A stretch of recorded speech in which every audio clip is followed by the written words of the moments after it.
친구들을 만나면 늘 마음의 변화가 어떤 식으로든 좀 일어나는 것 같아요. 연봉이 8,9천이고 인센티브 받았다는 얘기를 듣고 이 친구 잘 나가는구나 라고 느꼈고 2배 이상 차이 나는 연봉이라는 이야기를 듣고는 이제 자신이 갑자기 초라해지는 느낌이 있었던 거죠.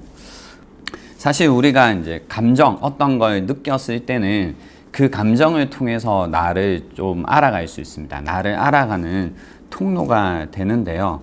이런 어떤 감정을 느꼈을 때 내가 어떻게 내 삶을 대하고 있는지, 삶을 대하는 태도에 관해서 한번 고민을 해봐도 좋겠다라는 생각이 들었습니다. 삶을 대하는 태도는 크게 2가지가 있거든요. 그러니까 소유와 존재라고 할 수 있는데, 나는 이제 인생에서 무엇을 가질 것인가 라는 이 소유, 또는 나는 어떤 사람이 될 것인가 라고 하는 존재.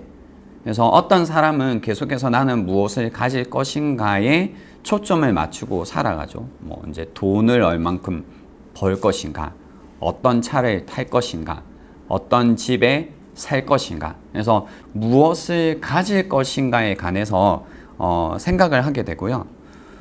근데 소유인 사람들은 문제가 뭐냐면 나보다 더 많이 가진 사람들, 더 많이 소유한 사람들을 만나게 되면 내가 갑자기 초라해진 거죠. 이제 아무렇지도 않았는데도 갑자기 초라해지고 갑자기 모든 것이 부질없이 느껴지기 시작하고 우울해진다라는 거죠.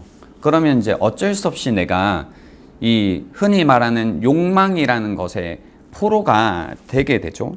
이 욕망의 포로가 되었다라는 것은, 욕망이라는 것은 언제나 자기 중심적이고 이제 다른 사람을 배려하거나 사랑하는 쪽으로 흘러갈 수 없게 됩니다. 물론 우리가 이제 살아가는 현실이라는 곳이 무언가를 소유하는 게 굉장히 중요하다 보니까 어떤 의식 가운데 살게 되냐면 경쟁의식 가운데 살게 되거든요. 근데 경쟁의식이 무서운 게 뭐냐면 이긴 사람에게는 우월감을 느끼게 하고 진 사람에게는 끝도 없는 열등의식을 가져다 주게 되는 거죠. 그래서 이 초라함을 느끼게 되는데요. 저는 이 부분이 삶을 대하는 태도와 관련이 있다는 거죠. 소유로 생각하는 사람들이 그렇다는 겁니다. 무엇을 가질 것인가. 근데 반대로 존재로 생각하는 사람들도 있잖아요. 그러니까 내가 어떤 사람이 될 것인가. 누가 나보다 더 많이 가진 것으로는 자기를 판단하지 않거든요. 근데 대신 이 사람도 비교는 하죠. 나보다 좀 더 나은 사람 혹은 더 좋은 사람과 자신을 비교할 수밖에 없거든요. 그러니까 모든 사람들이 사실 비교라는 것은 하는데 소유로 비교를 하느냐, 존재로 비교하느냐에 따라 삶을 대하는 태도가 다르다라는 겁니다. 예를 들어서 이제 소유는 얘기했는데요. 그러니까 이런 분 있잖아요. 예전에 알스 신잡에서 소개됐던 분인데 한국의 슈바이처로 불리는 장기려 박사님이 계시거든요.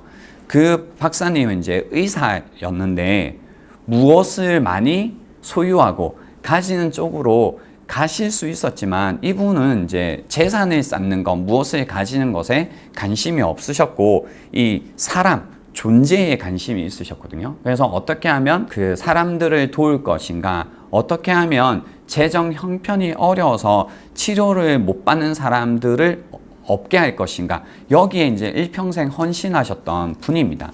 근데 이분이 뭐 유명한 일화들이 되게 많은데요. 예를 들어서 이제 뭔가 영양실조로 병원에 왔던 분을 이제 처방할 때 처방전으로 닭 2마리, 그죠? 닭 2마리를 살 수 있는 돈을 이제 지어줬다라는 이야기라든지, 또 이제 돈이 없어서 수술비를 감당하지 못하는 사람을 위해서 그분이 원장으로 계신데 지불을 하지 않고 나갈 수 있게 했다든지. 그러니까 이런 사람의 어떤 됨됨이를 보게 되면 동일하게 이제 비교가 되잖아요. 근데 여기에서 어떤 차이가 나냐면요. 그 소유로 비교하는 사람은 나보다 더 가진 사람을 보게 되면 박탈감을 느끼고 내가 초라해지고 내가 우울해지는 쪽으로 가요. 그러니까 자꾸 이 사람이 죽는 쪽으로 가는데, 그 존재로 사는 사람은 나보다 나은 사람을 보게 되면 부끄러움도 느끼고 초라함도 느끼지만, 그것이 초라함으로 끝나게 하는 것이 아니라 다시 어떤 것들을, 그죠,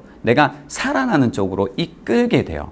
저 사람처럼 뭐 똑같이 살 수는 없겠지만 인생을 저렇게 살아갈 수 있겠구나라는 전혀 다른 삶의 방향으로 인도한다라는 거죠. 그래서 결론적으로 제가 이제 이 사연을 통해서 말씀드리고 싶은 것은, 물론 이제 그런 얘기들 있잖아요. 이 소유 안에서 우리가 어떤 해답을 찾는다면, 야, 너와 상관없는 사람이잖아. 뭐 그 사람이 너에게 무슨 뭐 돈을 주니 부러워할 이유가 뭐가 있어? 뭐 이런 식으로 이제 해답을 찾으면 결국 우리가 정신 승리는 할 수 있겠지만 결국 항상 나보다 많이 가진 사람들을 마주칠 때마다 그 괴로운 마음은 사실 어찌할 수 없거든요.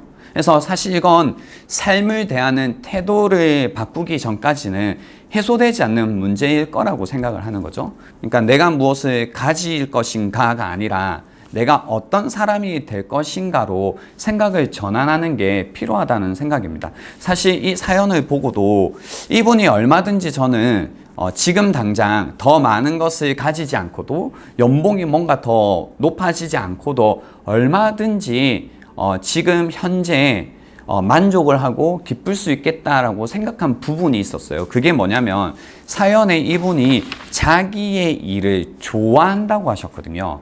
그 얘기가 뭐냐면, 소유에 대한 어떤 비교가 아니라면 자기 자신을 볼 수 있겠죠. 내가 지금 하고 있는 일, 그죠? 그 일에 관해서 좋아하는 자신을 알 거고, 그 안에서 내가 이 일을 대하는 태도, 그리고 자기 자신, 이 내가 좋아하고 있는 나라는 사람에게 이제 집중을 할 수 있기 때문에 얼마든지 그 안에서 존재에 관해 집중하기 시작하면 지금도 만족할 수 있겠다라는 생각입니다. 그래서 내가 무엇을 가질 것인가 라는 생각에서 나는 어떤 사람이 될 것인가 라는 쪽으로 생각과 마음을, 삶의 태도를 바꾸시는 것이 뭐 궁극적으로 볼 때는 이런 고민들을 사실 계속해서 인생 가운데 끌고 가지 않는 방법이 될 것이라고 생각을 해봅니다.